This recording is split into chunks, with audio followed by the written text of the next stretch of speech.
Мен баягы айткан закон статьяны карап койдуңар 29-34. 34, 29-да эски колдонулуп аткан закон менен жаңы законду премьер-министр дегенди алып коюпсуңар, калганын өчүрүп туруп кайтып жазып коюпсуңар. Бул бир. Экинчи 34-статьяда Уларбек Зарлакович, аба мейкиндигин кайтарабыз деп тур. Эмне менен кайтарасыңар? Кантип кайтарасыңар? Негизи мен жана буга чейин Талабек Айтмаматович суроо бергенде жооп бердим эле. Негизи бир эле абадан коргонуу күчтөр эмес, ал средство ПВО менен көзөмөлгө алса, биз визуально эгер ылдый же көрүнүктүү өтүп аткан болсо, биз аба деген пароль менен маалыматты азимут движение каяка учканын тез аранын ичинде тийиштүү органдарга берип турабыз. Рахмат. Экинчи суроом, иштегениңиз канча болду? Чек ара кызматында 1999-жылдан бери. Жетекчи болгонуңузга? 2017 жылдан бери. Сиз жетекчи болгондон бери тажик тарап менен канча жолу кагылышуу болду? Инцидент, чоңурагы. Чоң инцидент. 4. Сизде разведка, контрразведка деген барбы жокпу? Менде бар. Өзүңүздө чек ара кызматында? Чек ара кызматында. Ошо 4 жол болгонду дагы разведкаңыз же контрразведкаңыз бербеди беле сизге ошолорду? Берилген тийиштүү даярдыкты көргөнбүз. Көргөндөн кийин ошондой болуп атабы? Ошондон кийин. Ошондон кийин болуп атабы?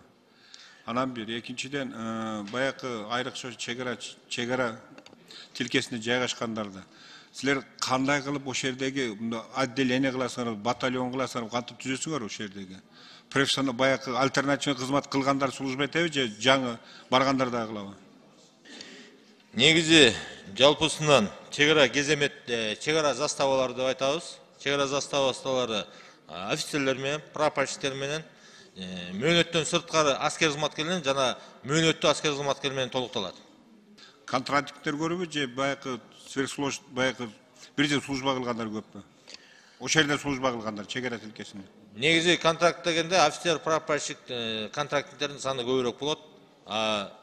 Мөөнөттүү аскер кызматкерлер бар, бирок алар азыраак пайыз түзөт.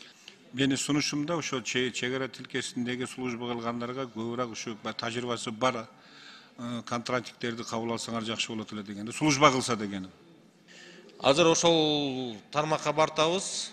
Мына Ош областынын Чоң Алай жергилигиндеги Тажикстан менен чектешкен Карамык, Карашабак чек ара ОПС-да отдел пограничной службы деп коет. Ошолорду жалаң контрактник негизинде болуп атат. Азыр болсо да Баткен жергесинде, Баткен районунда, Лелек районунда ошондой принцип менен өтүп бартабыз. Сиз 4 жолу конфликт болду дейсиз. Моралдык укук, моралдык жоопкерчиликти тартасызбы ошол жерде? Кызмат кылып аткандан кийин тартам. Жоопкерчиликти да? Эгерде моралдык жоопкерчилик тапканда сиз отставкага кетишиңиз керек эле да?